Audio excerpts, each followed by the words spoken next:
Alright, so last video I did, we talked about the question, were the apostles frauds? Did they believe, did Jesus not rise from the dead? They knew that in their hearts. They knew he was dead and buried somewhere. And they decided to go out and spread this message knowing that it was a lie. And we basically could conclude, based upon their behavior and sincerity at the end of their lives, giving up their lives as martyrs, no. They weren't frauds. They definitely did believe that they had seen the risen Jesus.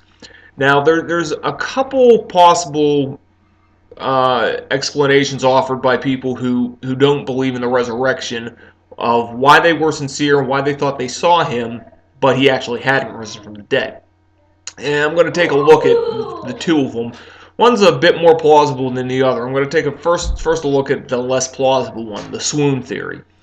And that holds that Jesus was beaten, crucified, and buried, but that he passed out in a death-like state, awakened in his grave, and,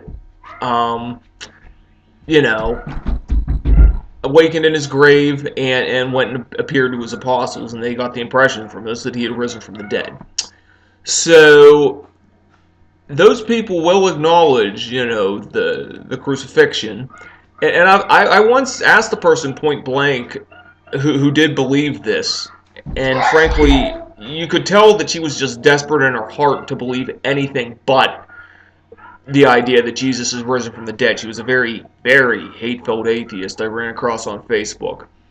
And she had said, that he probably passed out, and they mistook him for being dead because, the Romans, she was under the impression that the Roman soldiers were incompetent, etc., etc. And never mind, they're there to make sure that, people just didn't appear to be dead, that they were dead. And I said to her, I'm like, you really think he being up all night on Thursday and Friday, being beaten by the Romans, hanging on a cross for several hours, having a spear lanced in his side, and having what appeared to be blood and water, which most medical people would say was either pericardial fluid or the separation of red blood cells and serum pouring out, which is a sure indicator of death. Being wrapped in a burial shroud, laying in a grave for, a dark, cold grave for 36 hours. Somehow at that point he awakens, and mind you, over the course of those 36 hours, he was desperately in need of medical attention and hydration. Coming out from that, managing to push a huge boulder up a small slope with pierced hands, getting past two Roman soldiers who were there to prevent any kind of shenanigans, and some would say it's more than two Roman soldiers, walking on pierced feet back to Jerusalem, somehow having the foreknowledge to know that his apostles, where they'd all be gathered, cowering. Now put yourself in, Philip's shoes, and this sight appears to you, a wheezing, barely alive, just an utter hot mess Jesus, who it's patently obvious that he hasn't raised himself from the dead, that he barely survived death. Would that sight really convince you, hey, almost, I don't listen to Howard Stern anymore, but I used to enjoy the way he goofed on his producer, Baba Booey, and, his Baba Booey impression, like, hey, Bolf is back from the dead, isn't this great? I mean, and the woman that I was talking to on Facebook said, well, they were a bunch of half-witted fishermen. They see a guy crucified and buried, and they see him appear later. They're going to think he was, they're going to think he came back from the dead. I'm like, you really think Matthew, you gotta have your wits somewhat together to be a tax collector. You can't just be a buck-toothed yokel and do that. I really think Matthew wouldn't have said, guys, he didn't come back from the dead. He barely survived his crucifixion. Let's all move on with our lives, shall we? That Jesus is not going to inspire, a bunch of cowardly fishermen, tax collectors, and the like, to get out there and proclaim to the world that he had risen from the dead. I don't know. Let's just say the swoon theory swoons. The other one, and this is a little bit more plausible, that Jesus died and didn't come back from the dead. So there you are. You're Peter. You're the top dog apostle, and you're kind of the guy who people listen to, and you've just denied your master. He went off. He was crucified. He is dead, and you are on the edge of sanity.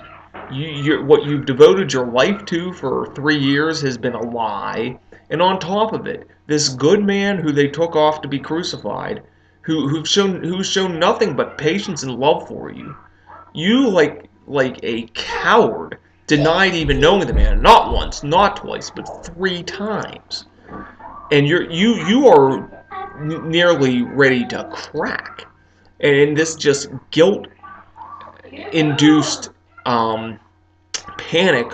All of a sudden, what do you see before you? But you see your master. You hallucinate that you see Jesus, and he says to you, "Don't feel bad, Peter. I love you, and I've returned from the dead." And all of a sudden, and I forgive you for doing that. All of a sudden, your guilt is washed away. You feel great, and you're going to go tell your compatriots about it. You're going to, I just saw Jesus. He survived. No, not that he survived. He's back from the dead. I saw him myself. Okay, we'll roll with that. This somehow gets the Christian movement moving. And then you have Paul, who is zealously killing Christians left and right. And he's heading to Damascus to go kill some more. But down deep, it's bothering him. Down deep, he kind of admires these people and their zeal for this Jesus, as much as he despises it on the surface. And there's the inner conflict. He kind of hates them, but he kind of admires them, and he kind of feels bad that he's killing these people, and it's really tearing him up inside. And on the road to Damascus, he has a massive hallucination under all this stress, where Jesus appears to him and says, "Paul, Paul, why are you persecuting me?" And he says, "Who are you?" He's like, "I am Jesus, the one that you persecute." And all of a sudden, Paul is set straight, realizes that Christianity is true, and decides to join these Christians and spread this idea of their master being risen. We're starting to run low on time, so I'm going to end it on a cliffhanger, and I will pick up the response to that in the next vid.